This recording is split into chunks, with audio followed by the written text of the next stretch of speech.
So ವೇದಿಕೆಯನ್ನು ಅಲಂಕರಿಸಿರುವಂತಹ ಎಲ್ಲ ಗಣ್ಯರಿಗೂ ನಮಿಸುತ್ತಾ ಹಾಗೂ ನನ್ನ ಎಲ್ಲ ಪ್ರೀತಿಯ ಶಿಕ್ಷಕಿಯರಿಗೂ ಶಿಕ್ಷಕ ದಿನಾಚರಣೆ ಶುಭಾಶಯಗಳನ್ನ ಕೋರುತ್ತಾ, ಈಗಾಗಲೇ ನಮ್ಮ ಪ್ರೀತಿಯ MLA ಸರ್ ಅವರು ನಮಗೆ ಏನು ನಮ್ಮ ಟೀಚಿಂಗ್ ಲರ್ನಿಂಗ್ ಪ್ರೋಸೆಸ್ ಇದೆ ಅದು ಇಂಪ್ರೂವ್ ಆಗಲಿ ಅಂತೇಳಿ ಒಳ್ಳೆ ಆರ್ಟಿಫಿಷಿಯಲ್ ಇಂಟೆಲಿಜೆನ್ಸ್ ಬಗ್ಗೆ ಸತತ 3 ತಿಂಗಳ ಕಾಲ ನಮಗೆ ಟ್ರೈನಿಂಗನ್ನು ಕೊಟ್ಟಿದ್ದರು.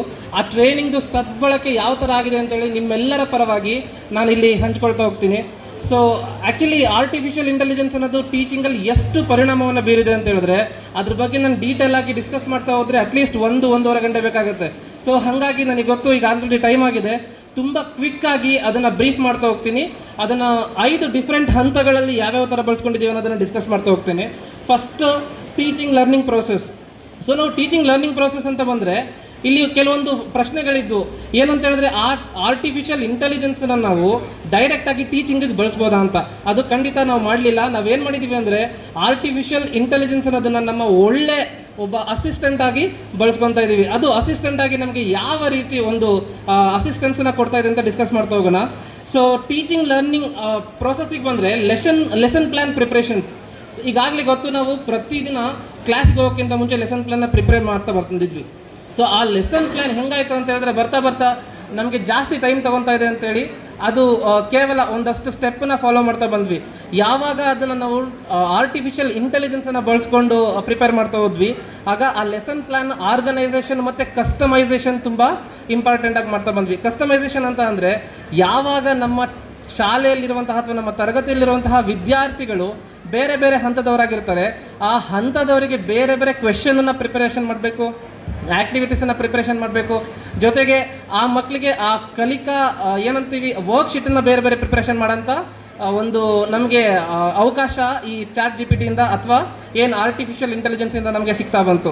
ಅದ್ರ ಜೊತೆಗೆ ಒಂದು ಇಮ್ಯಾಜಿನೇಷನ್ ಇರುತ್ತೆ. ನಾವೇನೇ ಒಂದು ಟೀಚ್ ಮಾಡಬೇಕು ಅಂತ ಹೇಳಿದ್ರೆ ಕೆಲವೊಂದು ಅಂತಿರುತ್ತೆ, ಇದ್ದಿದ್ದರೆ ನಾವು ಇನ್ನೂ ಚೆನ್ನಾಗಿ ಟೀಚ್ ಮಾಡ್ಬೋದಾಯ್ತಲ್ಲ ಅಂತ. ಸೊ ಆ ಒಂದು ಇಮ್ಯಾಜಿನೇಷನ್ನ ರಿಯಾಲಿಟಿಗೆ ತರೋದಕ್ಕೆ ನಮಗೆ ಈ ChatGPT ಅಥವಾ ಬೇರೆ ರೀತಿಯ ಆರ್ಟಿಫಿಷಿಯಲ್ ಇಂಟೆಲಿಜೆನ್ಸ್ ಹೆಲ್ಪ್ ಆಗ್ತಾ ಬಂತು.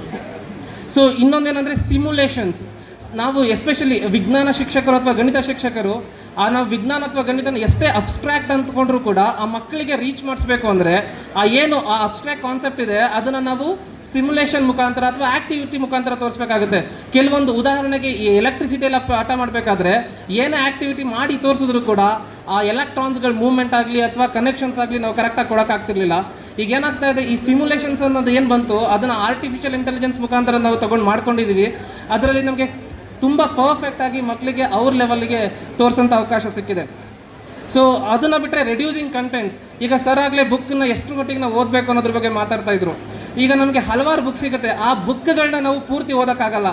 ಸೊ ಆ ಬುಕ್ಕನ್ನು ನಾವು ಹೆಂಗೆ ಪ್ರಿಸೈಸ್ ಆಗಿ ಅಥವಾ ಕಡಿಮೆ, ಈಗ ಸುಮಾರು 100 ಪೇಜಸ್ ಇದ್ದರೆ ಅದನ್ನು 10 ಪೇಜ್ಗಳಲ್ಲಿ ನಮಗೆ ಬೇಕಾದಂತಹ ಕಂಟೆಂಟನ್ನು ಯಾವ ಥರ ನಾವು ಅದನ್ನು ತೊಗೊಬೋದು ಅನ್ನೋದನ್ನು ನಾವು ಈ ChatGPT ಮುಖಾಂತರ ಮಾಡೋಕ್ಕೆ ಸಾಧ್ಯ ಆಯಿತು.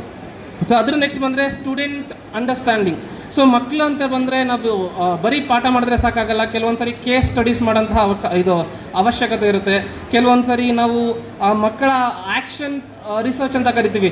ಯಾವುದೋ ಒಂದು ಟಾಪಿಕ್ ಗೊತ್ತಾಗಲಿಲ್ಲ ಅಂದರೆ ಅದು ಯಾಕೆ ಅರ್ಥ ಆಗ್ತಿಲ್ಲ ಅನ್ನೋದೆಲ್ಲ ಆ್ಯಕ್ಷನ್ ರಿಸರ್ಚ್ ಮಾಡೋಂಥ ಅವಕಾಶ ಇರುತ್ತೆ. ಸೊ ಇದನ್ನು ನಾವು ChatGPTನ ಉಪಯೋಗಿಸ್ಕೊಂಡು ಮಾಡೋದು ತುಂಬ ಸುಲಭ ಆಯಿತು. ಕೆಲವೊಂದು ಎಕ್ಸಾಂಪಲ್ಸ್ಗಳನ್ನ ಕೂಡ ತೊಗೊಂಬಂದಿದೆ.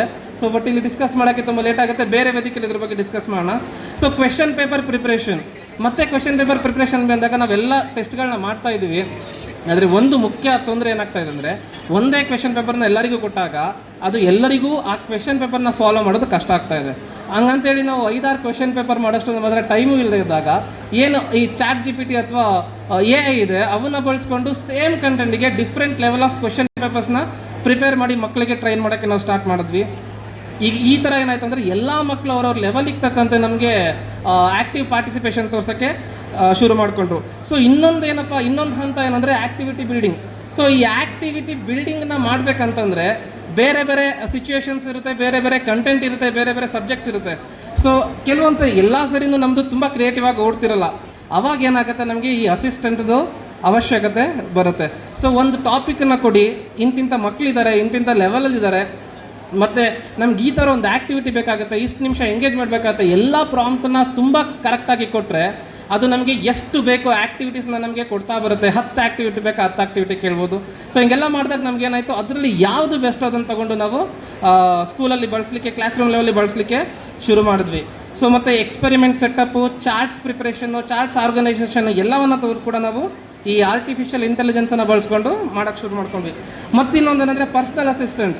ಒಂದು ಗ್ರೂಪಲ್ಲಿ ಯಾವುದೋ ಒಂದು ಸ್ಕೂಲ್ ಡೆವಲಪ್ಮೆಂಟ್ ಬಗ್ಗೆ ಒಂದು ಮೆಸೇಜ್ ಹಾಕಬೇಕು, ಅಥವಾ ಗ್ರೂಪಲ್ಲಿ ಮಕ್ಕಳ ಆ್ಯಕ್ಟಿವಿಟೀಸ್ ಬಗ್ಗೆ ಒಂದು ಮೆಸೇಜ್ ಹಾಕಬೇಕು, ಅದನ್ನು ಬರೆಯೋಕ್ಕೆ ನಮಗೆ 10-15 ನಿಮಿಷ ಬೇಕಾಯ್ತಿತ್ತು. ಸೊ ಇಂಥದ್ದೊಂದು ಆ್ಯಕ್ಟಿವಿಟಿ ಮಾಡಿದ್ದೀವಿ, ಇಂಥದ್ದೊಂದು ರಿಸಲ್ಟ್ಸ್ ಬಂದಿದೆ, ನಾವು ಮಕ್ಕಳಿಗೆ ಅದನ್ನು ರೀಚ್ ಮಾಡಿಸ್ಬೇಕು, ಒಂದು ಮೆಸೇಜ್ ಬರೆದು ಕೊಡು ಅಂದರೆ ಅದು ನಮಗೆ ನೀಟಾಗಿ ಮೆಸೇಜ್ ಬರೆದು ಕೊಡ್ತು.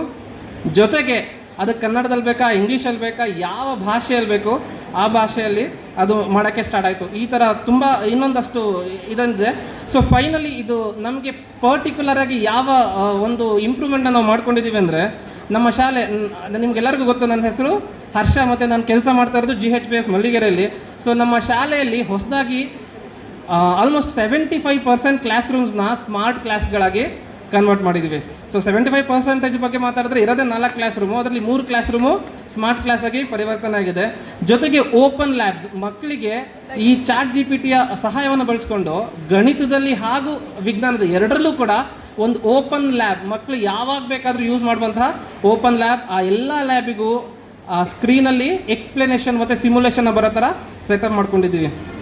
ಸೊ ಇನ್ನೊಂದೇನೆಂದರೆ ಪ್ರಾಜೆಕ್ಟ್ ವರ್ಕ್ಸ್. ಓಕೆ, ಪ್ರಾಜೆಕ್ಟ್ ವರ್ಕ್ಸ್ನ ಮಾಡಿದ್ದೀವಿ. ಈಗ ನೆಕ್ಸ್ಟ್ ಇಷ್ಟೆಲ್ಲ ಮಾಡ್ತಾ ಬಂದಿದ್ದೀವಿ. ಇನ್ನು ChatGPTನ ಬಳಸ್ಕೊಂಡು ನೆಕ್ಸ್ಟ್ ಏನು ಮಾಡಬೇಕು ಅಂತ ನಮ್ಮ ಒಂದು ನೆಕ್ಸ್ಟ್ ಟಾರ್ಗೆಟ್ ಹೇಳಿದ್ರೆ, ಒಂದು ಸ್ಕೂಲ್ ಲೆವೆಲ್ದು ವೆಬ್ಸೈಟ್ಗಳನ್ನ ಕ್ರಿಯೇಟ್ ಮಾಡಿ, ಆ ಮಕ್ಕಳದ್ದು ಏನಿದೆ ಆ ಎನ್ರೋಲ್ಮೆಂಟು ಮತ್ತು ಆ ಕ್ಯಾಟಗರಿ ವೈಸ್ ಎಲ್ಲ ಮಾಡಿ, ಏನು ವರ್ಕ್ ಇದೆ ಅದನ್ನು ನಾವಲ್ಲಿ ಅಪ್ಲೋಡ್ ಮಾಡಿದ್ರೆ ಅದು ಅವ್ರಿಗೆ ಪರ್ಮನೆಂಟಾಗಿ ಸಿಗುತ್ತೆ, ಒಂದು ಮೋಟಿವೇಶನ್ ಆಗಿರುತ್ತೆ, ಮತ್ತು ಅವ್ರ ಮಕ್ಕಳು ಅಟ್ಲೀಸ್ಟ್ ಅಲ್ಲಿಗೆ ಅಪ್ಲೋಡ್ ಮಾಡೋಕ್ಕೋಸ್ಕರ ಏನಾದರೂ ಯೂಸ್ ಮಾಡ್ತಾ ಬರ್ತಾರೆ. ಜೊತೆಗೆ ನಾವು ಈಗ ಆಲ್ರೆಡಿ ಶಾಲೆಯ ಯೂಟ್ಯೂಬ್ ಚಾನಲನ್ನು ಕ್ರಿಯೇಟ್ ಮಾಡಿದ್ದೀವಿ. ಆ ವಿಡಿಯೋ ಎಡಿಟಿಂಗಿಗೆ ಅಥವಾ ಅದೇನು ನಾವು ಆ ಕಂಟೆಂಟ್ ಕ್ರಿಯೇಷನಿಗೆ ChatGPTನ ಬಳಸ್ಕೊತಾ ಇದ್ದೀವಿ. ಇದ್ರ ಜೊತೆಗೆ ನೆಕ್ಸ್ಟು ಓಪನ್ ಆನ್ಲೈನ್ ಕೋರ್ಸಸ್ಸನ್ನು ಮೂಡಲ್ ಪ್ಲ್ಯಾಟ್ಫಾರ್ಮ್ಸ್ ಅಂತ ಬರುತ್ತೆ, ಅದನ್ನು ನಾವು ಈ ಆರ್ಟಿಫಿಷಿಯಲ್ ಇಂಟೆಲಿಜೆನ್ಸ್ನ ಬಳಸ್ಕೊಂಡ್ರೆ ತುಂಬ ಸುಲಭವಾಗಿ ಮಾಡ್ಕೊಬೋದು.